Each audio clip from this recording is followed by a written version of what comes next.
Giancarlo Calibay from BSMT 2B. So, my topic has chosen is limits in calculus. Limits in calculus, imagine you're walking toward a door step by step to get closer and closer. But if you never actually touch it, only keep having the distance we are headed, that's the idea of limits. So, today, we'll talk about limits in calculus, a foundation concept that helps us understand what happens as value get closer and closer. So, mag-understand ni sa ito ang value nga mo sani mo duol pag-ayo. So, sa isa ka butang, so isag wala na to nga adtuan even if never quite reach it. So, mo siya in math. A limit a value of foundation approaches as the input approaches some numbers. So, mag-video na mga example na rin. So, here's my example, ma'am. So, if you look fx, x squared minus 1 over x minus 1 at x equals 1. So, function is defined. So, but as x gets closer to 1, so ang x daw mo medyo paduol sa 1, the output get closer to 2. So, ano siya? So, the limit as x approaches to 1 is 2. So, it's like guessing what someone is about to say as they finish their sentence. You don't hear the last word, but you know where it's going. So, ano na siya, ma'am. So, why do we need limits? So, ano daw need na itong limit? So, mga real life, so physics, speed found using limits when distance is divided by a tiny time intervals. Then, in medicine, dosage change rates are modeled with limits. So, mga dosage daw na naka-specific para kita mga overdose. So, on tech, mga technology, phone touchscreens used calculus to read fingers gestures smoothly. Yapon apply yapon ang calculus. Left hand and right hand limits. So, we can approach a point from the left side or the right side. So, example, for fx was 1 over s. As x approaches to 0 positive, the function shoots to positive infinity. As x approaches to 0 negative, the function goes to negative infinity. So, maragay po siya kung asa nakabutang siya sa infinity. It's like approaching a traffic light. Coming from the left side, you see one thing, from the right side, another. Infinity limits. Function larger and larger. So, example, 1 over x squared as x approaches to 0 goes to infinity. It's like zooming and forever, you never stop seeing more details. So, limits at infinity. What's happened as x gets very large? So, example, 1 over x approaches to 0 as x approaches to infinity. The farther you drive from city, the smaller its look until it disappears. So there are techniques without being too heavy. So, direct substitution, just plug in the value. So, ano yung mga techniques daw, mga direct substitution, mga plug in sa value. So, factoring and cancelling. So, gamit gikan ni siya. Rationalizing, multiply, top and bottom. So think this like a problem solving tools in your backpack. Sometimes you just plug in, and other times you need a trick to simplify. So, ano siya, ma'am. So, recap. Limits tells where a function is heading even if it can get there. So, ang limits daw, function as heading. So, asa kapaingon, bisag watadad to. Just like in life, we may not always reach a goal, but knowing the direction tells us a lot about journey. So, next time you hear limits, don't think about restriction. It's possibilities in math, physics, engineering, and everyday decisions. So, in addition, left hand and right hand limits. Imagine a road with a bridge out at mile marker 5. The left hand limit is like driving from a mile marker 4, then 4.5, then 4.9, then 4.99. We're asking us to get infinitesimally close to mile marker 5 from the left side while at what altitude I am approaching. So the right hand limit is like driving from mile marker 6, then 5.5, then 5.1, then 5.001.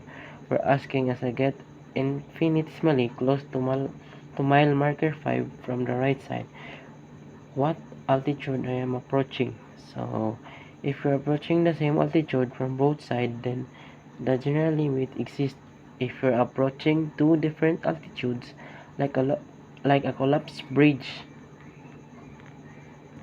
where one side is higher than the other, the general limit does not exist. So here's our calculation. So fx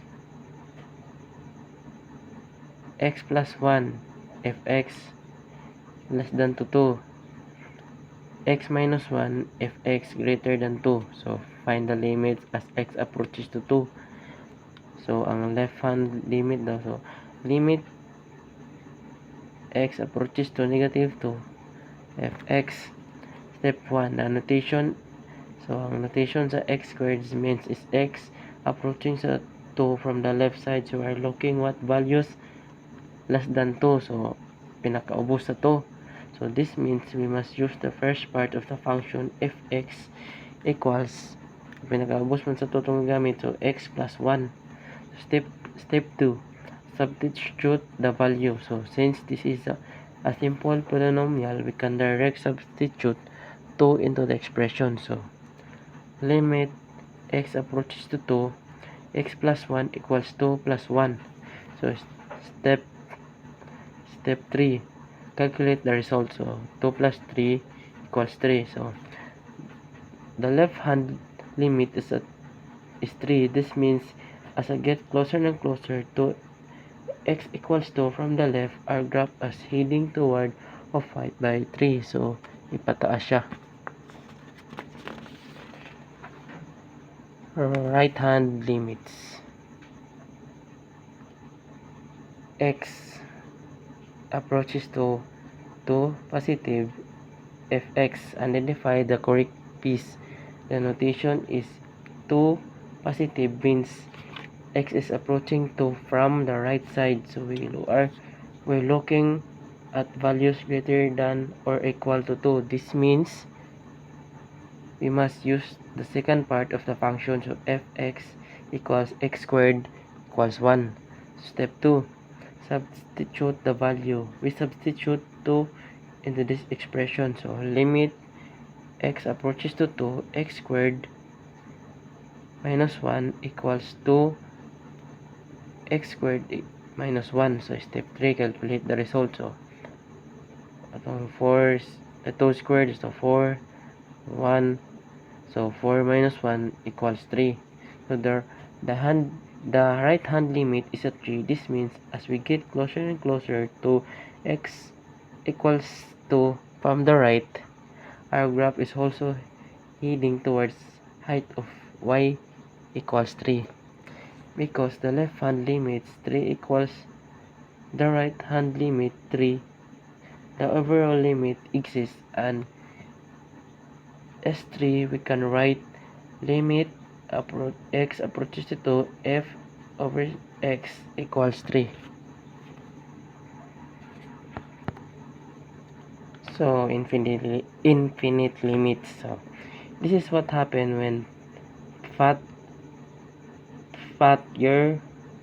you are on sudden turns into a rocket launch pad or a bottomless pit. As you approach a certain spot, the path doesn't level of a specific height. Instead, it shoots up to positive infinity or plummets to negative infinity. This wall, you can cross it called a vertical asymptote. So example, let's find the limit of